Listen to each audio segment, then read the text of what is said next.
এই ভিডিওটা হোয়াটসঅ্যাপ ব্যবহারকারীদের জন্য। আজকের এই ভিডিওতে আমি আপনাদেরকে হোয়াটসঅ্যাপের 5টি গুরুত্বপূর্ণ সেটিংস শেয়ার করব। আশা করছি এই সেটিংসগুলো সকলের উপকারে আসবে। আর যদি উপকারে আসে তাহলে প্রত্যেকেই কিন্তু ভিডিওটাতে লাইক করবেন, কমেন্ট করবেন এবং এই ভিডিওটাকে শেয়ার করে সকলকে দেখার সুযোগ করে দিবেন। তাহলে চলুন শুরু করি আজকের ভিডিও। প্রথমেই আমাদেরকে হোয়াটসঅ্যাপ অ্যাপসটি ওপেন করতে হবে। আর এই অ্যাপসটি যদি আপডেট করা না থাকে তাহলে আপনারা গুগল প্লে স্টোর থেকে আপডেট করে নেবেন। আমরা শুরুতেই এখান থেকে 3 ডট মেনুতে ট্যাপ করব, তারপর এইখান থেকে সেটিংসে ট্যাপ করব। এবার এইখান থেকে আমরা এক এক করে 5টি গুরুত্বপূর্ণ সেটিংস আপনাদের সাথে শেয়ার করব। 1 নম্বর সেটিংসটি দেখানোর জন্য আমরা এখান থেকে প্রাইভেসি অপশনের উপর ট্যাপ করব। এইখান থেকে স্ক্রল করে নিচে আসব, আর এখানে আমরা দেখতে পাচ্ছি ফিঙ্গারপ্রিন্ট লক নামে একটা সেটিংস রয়েছে, আমরা এইখানে ট্যাপ করব।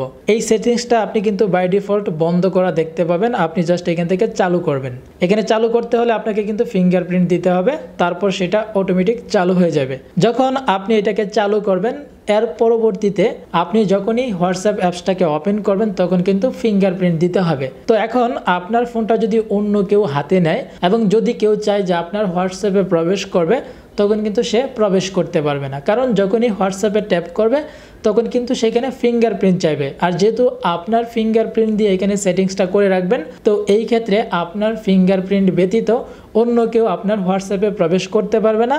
আপনি হোয়াটসঅ্যাপে কার সাথে চ্যাট করেন, কি চ্যাট করেন, এগুলো অন্য কেউ দেখতে পারবে না। আপনার প্রাইভেসি সুরক্ষিত থাকবে এই সেটিংসটার মাধ্যমে। তবে এইখানে যাদের ফোনের মধ্যে ফিঙ্গারপ্রিন্টের অপশন নেই তারা কিন্তু এই সুবিধাটা ব্যবহার করতে পারবে না। এখন আমি আপনাদেরকে 2 নম্বর সেটিংস দেখাবো, আর সেটা দেখানোর জন্য আমাদেরকে এখন এই চ্যাটস এই অপশনটির উপর ট্যাপ করতে হবে। এখানে আসলে আপনি দেখতে পারবেন মিডিয়া ভিজিবিলিটি নামে একটা অপশন রয়েছে, বন্ধ করা। আপনি জাস্ট এখান থেকে অপশনটাকে চালু করে দিবেন। Show newly downloaded media in your devices gallery, মানেটা হচ্ছে আপনি এই অপশনটাকে চালু করার পর হোয়াটসঅ্যাপ থেকে আপনি নতুন করে যেগুলো ডাউনলোড করবেন, সেটা হতে পারে কোনো ছবি অথবা ভিডিও, সেটা কিন্তু আপনি সরাসরি আপনার ফোনের গ্যালারিতেই দেখতে পারবেন। আর এই অপশনটা যদি বন্ধ করা থাকে এবং এই অবস্থায় যদি কোনো কিছু ডাউনলোড করেন, সেটা কিন্তু আপনার ফাইল থেকে খুঁজে বের করতে হবে। এখন আমি আপনাদেরকে 3 নম্বর সেটিংস দেখাবো, আর সেটা কিন্তু ঠিক এইখানেই রয়েছে। আপনি জাস্ট এখানে দেখতে পাচ্ছেন ওয়ালপেপার নামে একটা অপশন রয়েছে, এখানে ট্যাপ করবেন। আর এখানে ট্যাপ করলে আপনি দেখতে পারবেন আমরা নর্মালি যাদের সাথে চ্যাট করি ঠিক ব্যাকগ্রাউন্ডে কিন্তু এইরকম একটা ইন্টারফেস শো করে। আর আমরা যদি এখান থেকে এই ইন্টারফেসটাকে চেঞ্জ করতে চাই, এখানে যদি আমরা যদি আমাদের প্রিয়জনের কোনো ছবি অ্যাড করতে চাই তাহলে সেটাও করতে পারবো। জাস্ট এখান থেকে চেঞ্জ এই অপশনটির উপর ট্যাপ করে দিব। এখানে ট্যাপ করলে আপনি কিন্তু বাই ডিফল্ট কিছু আপনি ব্যাকগ্রাউন্ড পিকচার দেখতে পারবেন। এখান থেকে আপনি জাস্ট যদি আপনার পছন্দ হয় তাহলে কিন্তু সেটা আপনি সিলেক্ট করতে পারেন। কিন্তু আপনি যদি চান আপনার প্রিয়জনের ছবিটা হোয়াটসঅ্যাপের ব্যাকগ্রাউন্ডে সেভ করে রাখতে, তাহলে আপনি জাস্ট এখান থেকে মাই ফটোস এই অপশনটির উপর ট্যাপ করবেন, তারপর আপনার গ্যালারিতে চলে আসবে। গ্যালারি থেকে আপনি জাস্ট আপনার প্রিয়জনের একটি ছবি এখানে সিলেক্ট করে দিবেন।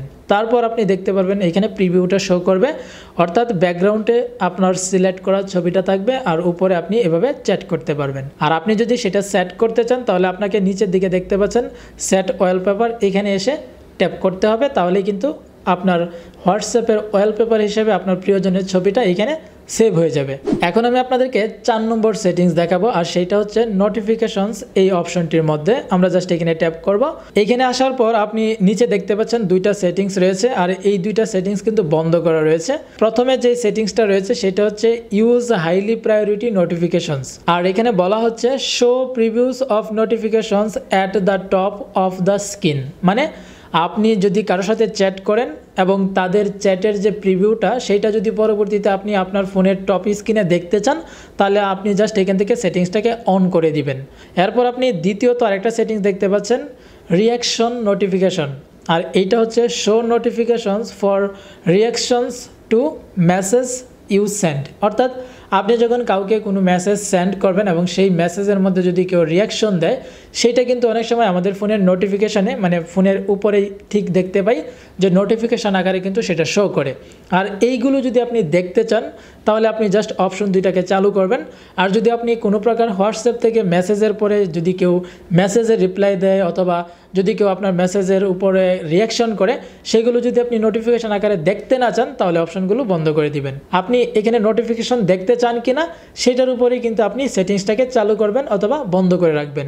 এরপর আপনি কিন্তু নিচের দিকেও আপনি সেমভাবে 2টা সেটিংস দেখতে পাচ্ছেন, আর এই 2টা সেটিংস কিন্তু গ্রুপ চ্যাটের ক্ষেত্রে প্রযোজ্য।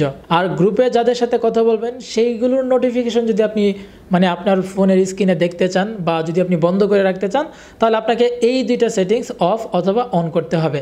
অনেকেই চায় যে এই ধরনের নোটিফিকেশন যেন না আসে, সো ওই ক্ষেত্রে আপনারা জাস্ট বন্ধ করে রাখবেন।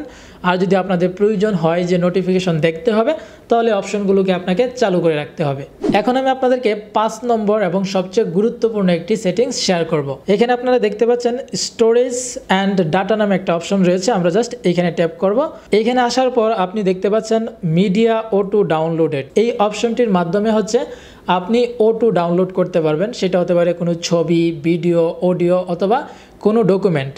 তো আমরা কিন্তু অনেকেই মোবাইল ডাটা ইউজ করি, সো ওই ক্ষেত্রে আমরা যদি অটো ডাউনলোডের অপশনটাকে সিলেক্ট করে রাখি, তাহলে কিন্তু যেগুলো আমাদের ডাউনলোড করার প্রয়োজন নেই সেগুলোও কিন্তু আমাদের ফোনে ডাউনলোড হয়ে যাবে। আর এই ক্ষেত্রে কিন্তু আমাদের এমবি খরচ হবে। আর এইটার জন্য আমরা জাস্ট এখান থেকে হুয়েন ইউজিং মোবাইল ডাটা এই অপশনটির উপর ট্যাপ করব। এরপর আমরা যদি এখান থেকে ফটো ডাউনলোড করতে না চাই, অডিও, ভিডিও বা ডকুমেন্ট কোনো কিছু যদি আমরা মোবাইল ডাটা ব্যবহার করে ডাউনলোড করতে না চাই, তাহলে এখান থেকে আমরা জাস্ট টিকমার্ক তুলে দিয়ে এখান থেকে ওকে করে দিব। সো ওই ক্ষেত্রে কিন্তু আমাদের এমবি অনেকটা বেঁচে যাবে। তো আশা করছি আজকের এই ভিডিওটার মাধ্যমে আপনারা হোয়াটসঅ্যাপের গুরুত্বপূর্ণ 5টা সেটিংস সম্পর্কে জানতে পেরেছেন। যদি ভিডিওটা আপনাদের কাছে ভালো লাগে তাহলে অবশ্যই একটা লাইক করবেন, কমেন্ট করবেন আর প্রত্যেকে ভিডিওটাকে শেয়ার করে সকলকে দেখার সুযোগ করে দিবেন। তো আজকের মতো ভিডিও এই পর্যন্তই। দেখা হবে পরবর্তীতে নতুন কোনো ভিডিওতে, নতুন কোনো আপডেট বা ইনফরমেশন নিয়ে। সে পর্যন্ত সকলে ভালো থাকবেন, সুস্থ থাকবেন।